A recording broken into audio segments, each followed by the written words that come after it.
Bonjour et bienvenue sur la chaîne du Centre Tao. Je suis Isabelle Zovzak, thérapeute en médecine traditionnelle chinoise, coach et ambassadrice du Tao. Et à ce titre, je vous emmène avec moi sur la voie du Tao pour révéler la fille du soleil qui vit dans votre cœur, réveiller cette énergie du feu, révéler votre âme d'énergéticienne et de guérisseuse. Et dans cette série de médecine chinoise, nous voyons ensemble quels déséquilibres énergétiques peuvent amener à différents symptômes, différentes maladies, différents maux, et comment vous pouvez rééquilibrer vos énergies ou celles de votre entourage. Et puis, je vous donne des astuces ou des trucs de médecine chinoise pour vous aider à soigner ces différents maux. Et aujourd'hui, à la demande de beaucoup de mamans, je dois dire, nous allons voir ensemble comment nous pouvons traiter l'énurésie chez les enfants, c'est-à-dire les enfants qui font pipi au lit la nuit. C'est très important de comprendre quels sont les déséquilibres énergétiques ou l'immaturité énergétique qui peut aboutir à ça, ce que vous pouvez faire également.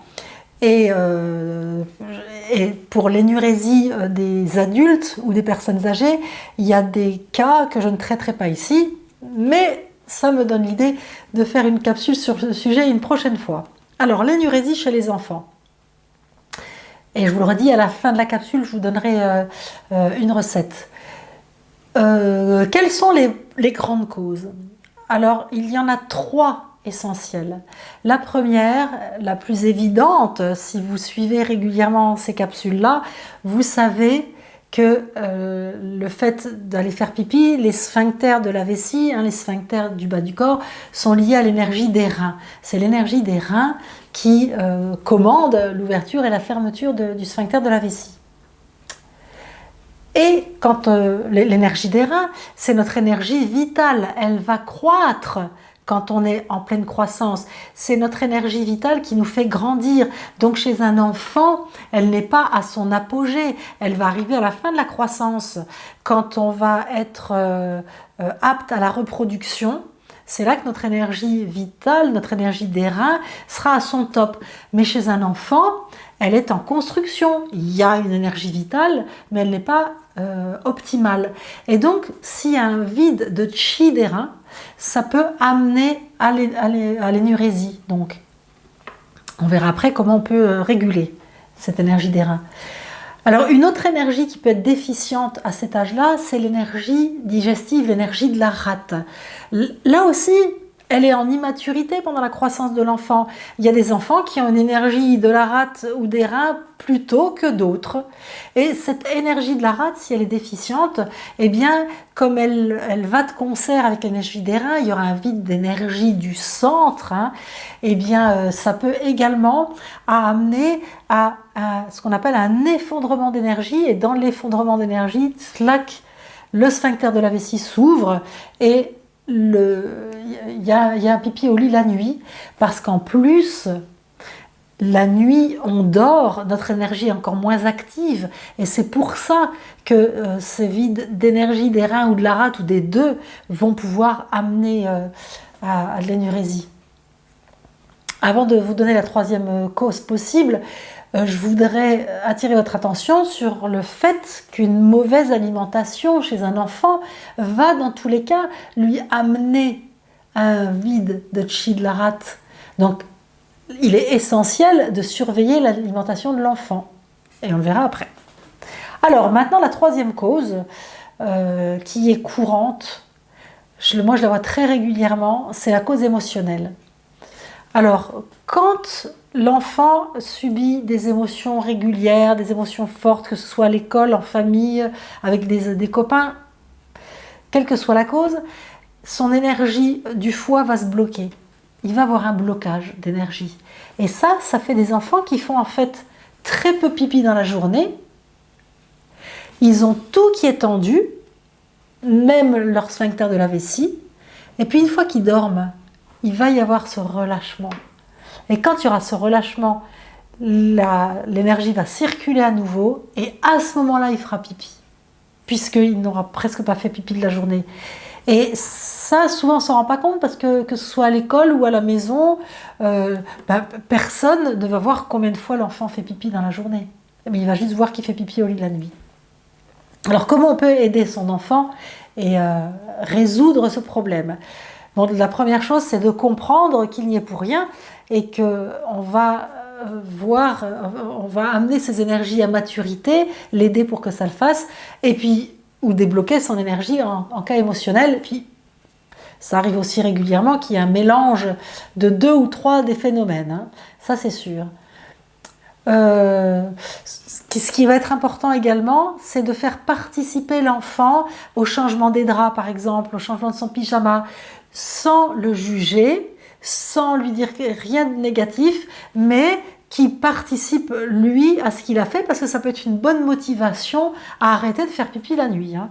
Ça, c'est sûr. S'il en a marre de changer ses draps lui-même, ça peut être une aide. Mais jamais, jamais le gronder, ça ne sert à rien. Gronder, c'est inefficace, ça montre juste la faiblesse de celui qui gronde. En l'occurrence, là, probablement l'adulte. Quand on s'emporte, quand on gronde, quand on crie, c'est qu'on a une faiblesse. Souvent, cette faiblesse vient du fait qu'on ne comprend pas. Quand on a compris, on sait juste que tout ce qu'on a à faire sur cette planète, c'est d'aider l'autre, surtout quand c'est notre enfant. Donc on va l'aider et vous pouvez aussi lui expliquer. C'est très important qu'il comprenne, lui, ce qui se passe dans son corps et qu'il n'ait pas l'impression d'être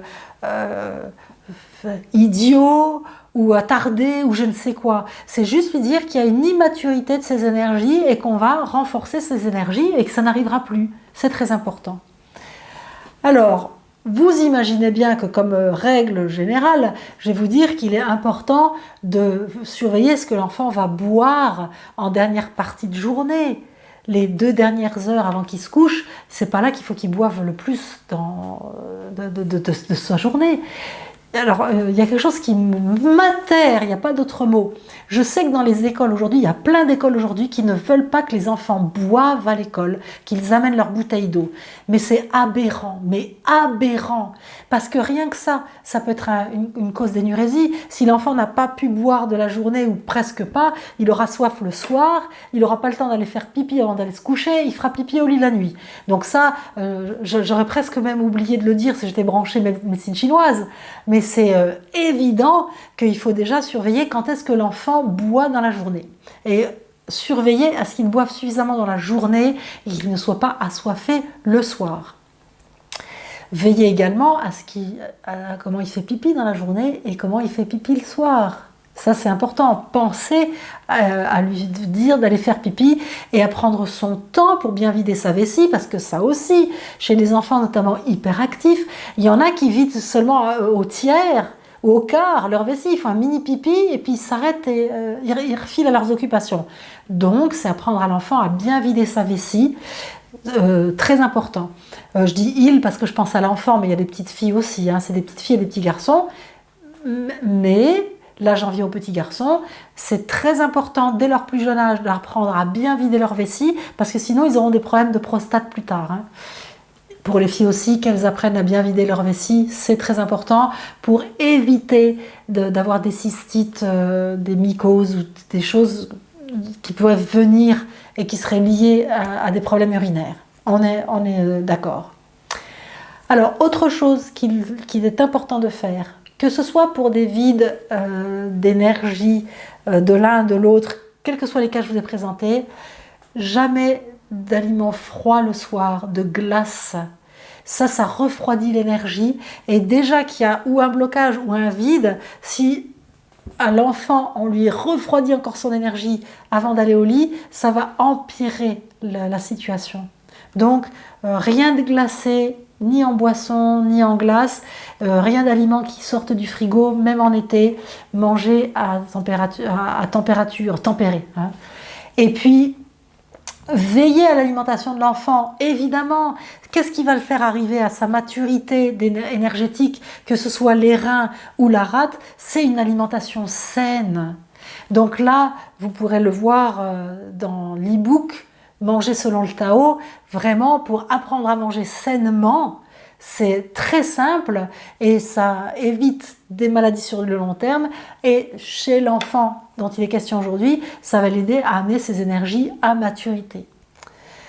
Alors, maintenant qu'on a vu ces bases, toujours de bon sens, évidemment, vous pouvez l'emmener voir un thérapeute en médecine traditionnelle chinoise qui va pouvoir vraiment régulariser, réguler, rééquilibrer toutes ces énergies. Hein. Et avant d'aller le voir, ou en même temps, je vais vous indiquer ce que vous pouvez lui faire. Alors avant la recette, je vais déjà vous dire que vous pouvez lui faire de l'acupression, des massages de certains points d'acupuncture, parce que ça va l'aider et puis ça va le rassurer. Et c'est donc très efficace s'il a des blocages émotionnels, évidemment. Alors ce que vous pouvez faire déjà tout simplement, c'est lui masser le bas-ventre, entre le pubis et le nombril, vraiment le bas-ventre. Hein. Donc il faut chauffer avec votre main tout doucement et vous lui faites dans le sens des aiguilles d'une montre, des massages très doux et vous allez sur tout le ventre. Ça, déjà, ça va réchauffer son énergie et puis s'il a un vide d'énergie digestive, ça va stimuler sa digestion. Donc, ce sera très bien. Ensuite, entre le nombril et le pubis, pile au milieu, il y a le méridien vaisseau-conception ou Renmaï et cette zone, je réfléchissais parce que j'allais vous donner un repère pour adultes. Alors là, on a affaire à un enfant. Donc du coup, je me dis dans ma tête en même temps, non, il ne faut pas que je donne ce repère pour adultes, je vais donner un repère pour enfants. Donc, je reprends posément. Entre le nombril et le pubis, vous divisez cette zone en 5, d'accord? Et une fois qu'elle est en 5, vous partez du pubis et vous montez 1, puis deux portions, et ce point-là, c'est le 3 vaisseaux conception, et c'est un grand point pour les problèmes urinaires et pour l'énurésie. Donc, quand vous êtes sur ce point-là, vous le massez. Vous pouvez le masser de plusieurs façons, soit avec la pulpe du pouce, vous mettez sur le point, et vous appuyez et vous le tournez, dans un sens, dans l'autre, vous stimulez, ou alors vous attrapez la peau du ventre entre le pouce et l'index et vous stimulez en frottant la peau très doucement. Il faut y aller doucement, d'abord le ventre c'est yin, c'est fragile, en plus c'est un enfant, en plus ça m'étonnerait qu'il soit très heureux de faire pipi au lit la nuit, et puis ça peut être un très bon moment de complicité et de lui expliquer en massant ce point-là, je renforce ton énergie, tu vas voir mon poussin, tu vas voir ma petite puce, bientôt tu feras plus du tout au pipi au lit la nuit, tu seras contente comme tout, et puis en attendant je vais te raconter une histoire. Alors quelle est ton histoire préférée? Et puis on masse l'enfant pendant ce temps-là. Et puis un outil royal. Si vous n'en avez pas, il faudra en acheter tout de suite, c'est une bouillotte. Il va falloir lui réchauffer le bas-ventre. Donc, il existe des bouillottes en peluche. Ça, c'est l'idéal pour un enfant. Vous achetez cette bouillotte en peluche, vous lui mettez de l'eau chaude, bien chaude à l'intérieur, pour que l'enfant, je redis, si je dis il, c'est pas pour les garçons, c'est parce que je dis l'enfant. Les filles, vous faites exactement la même chose que les petits garçons. Hein. Donc, pour que l'enfant puisse se la mettre sur le bas-ventre, dans la zone que je vous ai expliquée, et également dans le creux des reins. Je ne peux pas vous dire autrement que le creux des reins parce que cette énergie que vous allez lui mettre à la surface du corps va aller directement dans les reins. C'est au plus proche. D'ailleurs, au niveau du creux de la taille, si vous vous rapprochez de la colonne vertébrale, de chaque côté de la colonne vertébrale, un petit peu éloigné hein, quand même, au niveau du tour de la taille, ce sont les grands points de stimulation d'énergie des reins, parce que c'est l'entrée directe vers les reins. Donc, vous lui réchauffez cette zone-là. Que ce soit dans un cas de vide d'énergie, de la rate ou des reins ou des deux, chauffez-lui le bas-ventre, chauffez-lui les reins, et vous allez voir que ça a une très grande action. Alors déjà là, si vous vérifiez que l'enfant boit bien dans la journée et pas trop le soir, qu'il vide bien sa vessie à chaque fois, qu'il ne mange pas d'aliments froids ou glacés avant de se coucher ou en soirée, déjà là, vous allez organiser un environnement énergétique propice. Il va falloir également penser au côté émotionnel et à lui détendre son énergie. quel que soit le cas. Parce que je vous assure que s'il a simplement un vide d'énergie des reins ou de la rate ou même des deux, ça le travaille. Si ça le travaille, il va avoir un blocage de l'énergie du foie. C'est clair. Donc, dans tous les cas, on va dire qu'il faut faire les 3 solutions. Alors, pour lui débloquer l'énergie du foie, il va falloir faire circuler, il va falloir détendre son diaphragme. C'est ce qu'il y a de plus simple. Donc, quand il est dans son lit, vous lui mettez les bras au-dessus de la tête, pendant que vous lui massez et pendant qu'il a sa bouillotte, et vous lui dites de respirer par la cage thoracique, comme si sa cage thoracique c'était un ballon qu'il fallait qu'il gonfle, comme ça. Oh, tu gonfles, c'est un grand ballon, tu vas t'envoler, tu vas t'envoler, tu vas t'envoler. Et maintenant tu souffles, tu dégonfles, tu souffles, tu souffles. Là, c'est encore ma petite puce, allez, vas-y, inspire. Voilà, tu te gonfles. Et puis, le fait de travailler cette respiration thoracique va étirer son diaphragme, donc va permettre une meilleure circulation de ses énergies. Après, vous pouvez aussi lui faire de la respiration ventrale. Vous avez la main sur son ventre, sur le point 23 Renmaï, et vous lui faites inspirer en disant tu pousses ma main avec ton ventre, et tu souffles, et ça devient un jeu entre vous. Et le fait d'apporter autant de bien-être, de compassion à son enfant, de l'accompagner dans un problème comme ça, vous ne pouvez pas savoir l'impact que ça a. C'est énorme, mais énorme. Et c'est pour ça qu'en faisant ça, vous pouvez très bien, vous tout seul, lui régler ses problèmes d'énurésie. Alors, j'ai vu ça, la respiration, etc. Oui, voilà, c'est ça que je voulais vous dire. Quand vous avez fait la bouillotte, la respiration, masser son ventre, etc., par précaution, allez de nouveau lui dire de faire pipi avant de se recoucher. Parce que c'est très possible qu'avec tout ça, justement, il y ait de nouveau de l'urine dans sa vessie et qu'il la vide bien avant de se coucher. Alors maintenant, l'astuce de médecine chinoise que je vais vous donner, c'est de lui faire boire de la décoction de barbe de maïs. La barbe de maïs, alors vous pouvez le prendre tout seul, hein, c'est les fils qu'il y a sur les épis de maïs. Donc si vous avez des épis de maïs ou l'occasion d'en trouver, ben vous les récupérez. Sinon, vous pouvez en acheter en herboristerie chinoise et vous pouvez aussi en acheter dans des laboratoires de pharmacopée chinoise et ça s'appelle le Yu Mixu. Hein, donc c'est la barbe de maïs. De toute façon, tout le monde connaît la barbe de maïs. Alors, cette barbe de maïs, vous en prenez entre une vingtaine de grammes, à peu près 20 ou 30 grammes, ça dépend de la taille et du poids de l'enfant. Et si c'est en dessous de 5 ans, vous mettez 20 grammes, et si c'est au-dessus, vous mettez 30 grammes. Vous les mettez dans on va dire une tasse et demie d'eau, ça suffira. Et même une tasse, un mug d'eau. Parce qu'il ne faudra pas qu'il en boive trop quand même, hein. Un mug d'eau, et vous faites bouillonner ça une dizaine de minutes, vous filtrez et vous le faites boire à votre enfant, mais il faut lui faire boire avant 19h. Et en fait, ça va lui faire pipi. Et si ça lui fait faire pipi, dans la journée, il fera d'autant moins pipi la nuit. Donc vous pouvez le faire ça sur une semaine pour voir ce que ça donne. Et puis après, arrêter et en lui en chauffer le ventre, le dos, en lui faisant faire de la respiration, en l'alimentant bien, progressivement, l'énurésie va partir. Alors, ce que je vous donne là peut marcher très rapidement. Si ce n'est pas suffisant, si ça ne marche pas assez vite, si vous voyez que vraiment le problème est plus profond, que vous ne pouvez, trop profond pour vous, il vous dépasse, à ce moment-là, il n'y a rien de mieux qu'un thérapeute en médecine traditionnelle chinoise pour les problèmes d'énurésie. Il n'y a pas mieux. Peut-être même, j'allais dire, il n'y a que ça.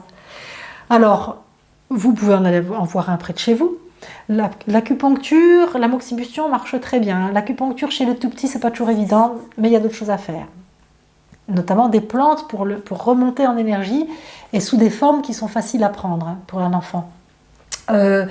Vous pouvez aussi me demander à moi si je connais un thérapeute dans votre coin, si vous n'en voyez pas ou que vous voulez que je vous conseille, ou vous pouvez vous adresser à moi.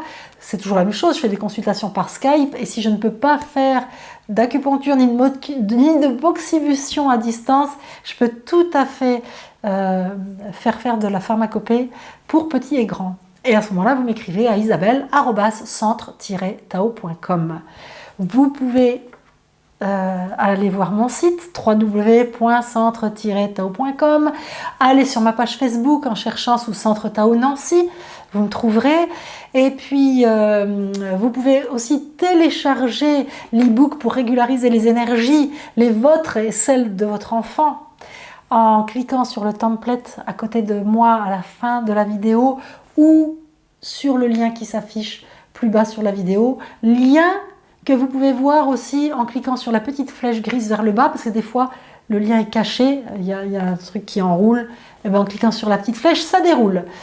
Ce serait vraiment très bien de partager cette vidéo sur les réseaux sociaux, de la partager avec vos amis, parce qu'il y a beaucoup d'enfants qui ont des problèmes d'énurésie et de plus en plus liés à l'émotionnel. Et donc pour le faire c'est facile, hein. Il y a une flèche partagée en dessous. Vous cliquez sur la flèche partagée, il y a une fenêtre qui s'ouvre avec le lien de la vidéo. Vous le copiez et vous allez le partager là où vous voulez le partager. Je vous en remercie d'avance et toutes les mamans et tous les enfants qui font de l'anurésie vous seront reconnaissants. Ok ? Je crois que j'ai tout dit, hein. Si vous n'êtes pas abonné, abonnez-vous. Je vous remercie. On se retrouve très vite pour une autre capsule. Si vous avez des demandes, vous m'écrivez également, hein. Ok, j'arrête là. Je vous laisse tranquille. Ciao, ciao.